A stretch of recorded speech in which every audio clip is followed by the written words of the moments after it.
Welcome to the second part of our small business training course. Today's lesson is all about getting started, getting your business off the ground in the first place. But before we begin, we're going to think about what we covered last time. So last time we were thinking about the advantages and disadvantages of owning your own business as opposed to working for somebody else. And also we were thinking about the advantages and disadvantages of different businesses. This is a little bit of a taster to get you thinking about what kind of businesses you could run yourselves.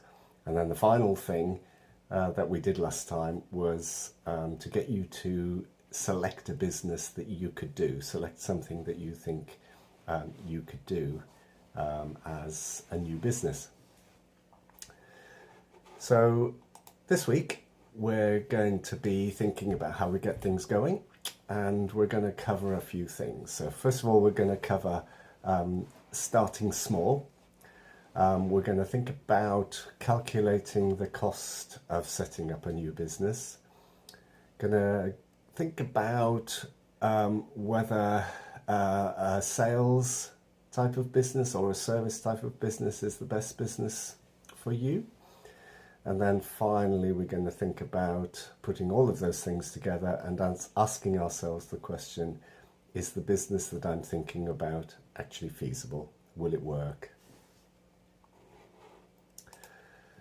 So let's think about getting started. Now, I came across a quote from a guy called Aliko Dangote.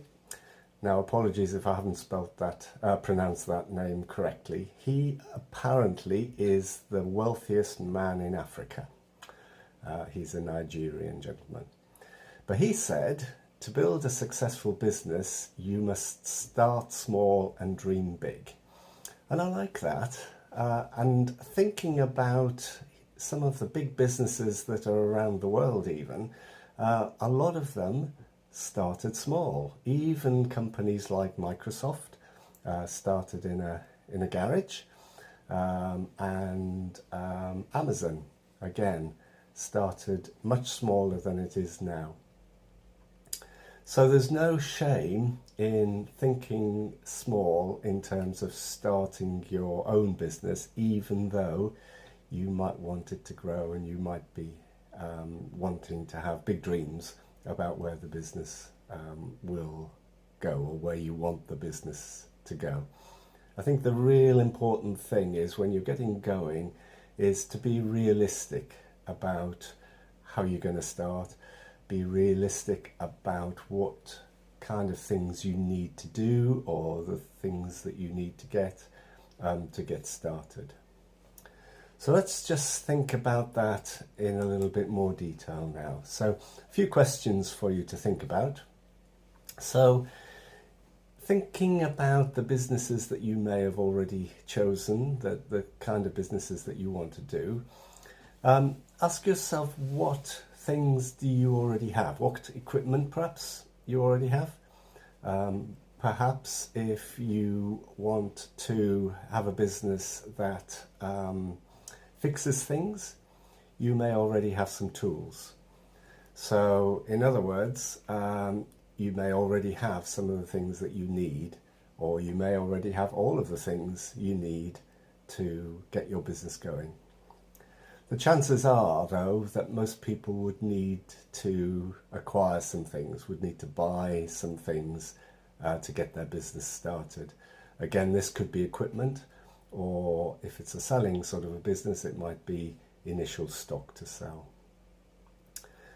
And then the final question, really thinking about how you get going, how you start your business, is how much is all of this going to cost? That's a very important thing to think about, because if you're wanting to start a business and it's going to cost a lot of money, you may wish to change your mind. So for example, in previous times when we've run these courses, there were suggestions about being a landlord, for example, or being a boda driver as a new business. Now, both of those things needs a lot of money. So if you want to be a landlord, you have to buy a property, and the chances are none of us have enough money to buy a property to rent out. And the same with a boda driver. Obviously, it's no good being a boda driver if you don't have a motorbike. And if you don't have a motorbike, the cost of getting one is quite high. So I would suggest that being a boda driver, for example, would be a business that you cannot start small. That's a business that needs quite a lot of money to get going. And it may be that you need to start with something smaller just to get going, eventually build up enough savings to make your business bigger and progress. But those are things that we'll be thinking about in future lessons. So another thing I'd like us to think about in terms of starting the business is whether to go for a sales business where you're selling things, or go for a service business where you are doing jobs. You might be fixing things, or you might be doing tasks that other people don't have the skills to do, or perhaps doing tasks that other people don't want to do. They prefer to pay you to do those things rather than do it themselves. And there are advantages and disadvantages of both of those types of business. And in the exercises today, we're going to be thinking about some of those advantages and disadvantages.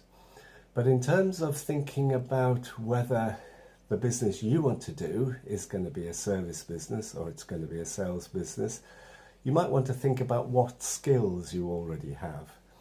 So, for example, if you want to have a service business that fixes electronics, you need to have some skills there. You need to be able to do that job. Otherwise, it would be very difficult to have a business doing that. And so in this slide, we've got a few advantages of sales businesses and a few advantages of service businesses. There will be many more, and I'm sure you'll come up with lots of other ideas as well. So, for example, for a sales business where you're selling something, obviously people need to buy things, especially essential things like food. And also, another advantage is that there's an ongoing or a continuous demand for buying essential things. So people will always need food to eat. Thinking about a service business, there are a number of advantages there too. So, for example, selling your skills. If you've got skills that other people don't have, then they are valuable and you can build a business around that. Another advantage of a service business might be that the startup costs are lower. You may already have the tools to do that sort of business, or in fact it may be that you don't need any tools really. It's just your skill and your time that you're selling in that business. Also, a service business can be a bit more flexible perhaps than a selling business. If you are selling things, you need to be open. People need to know when you are open so that they can come and buy things. If you have a service business, you can possibly pick and choose when you do jobs, and perhaps be flexible to work around when people want you to do jobs as well. So let's think about all these things in a little bit more detail. As usual, we've got some exercises for you to do that will help you think through some of those things. So first of all, I want you to work as a group, and I'd like you to list the advantages of a selling business and also list the advantages of a service business. You might want to use one piece of paper, list the advantages of selling on one side of the piece of paper, and then list the advantages of a service business on the other side. You might find that there are the same advantages for both in some cases, and I would expect that. So don't be afraid to put the same things on both sides of the paper, on both the selling side and the service side. And then the second exercise is, again, something that we are going to do increasingly over this course, is to think around the businesses that you are choosing to do, your own choice of business. So I'd like you to do this exercise as individuals. So as an individual, list the things that you already have and the things that you would need, plus their cost, to get your business started. And then add all of those things up so you have a total of what it would cost you to start the business that you have in mind. And then once you've got that number, once you know how much it's going to cost, think about whether or not it's feasible. So is it too much? Is it too expensive to start the business? Is it too big? Or is it something that you can start because actually you can start small? And the other thing to point out really is, if you find that you've calculated the cost and decide actually it's too expensive to start that business, it's okay to change your mind. It's okay to think of another business instead. The whole point of this exercise really is to make sure that when you're thinking about developing your business, you're thinking about doing something that's realistic and something that is likely to work and be successful for you. So I hope you get on all right with those exercises. Again, there'll be lots of discussion among your group, I'm sure, and I'm sure you'll have lots of things that you'll think about and come up with that I haven't thought about. So good luck with that.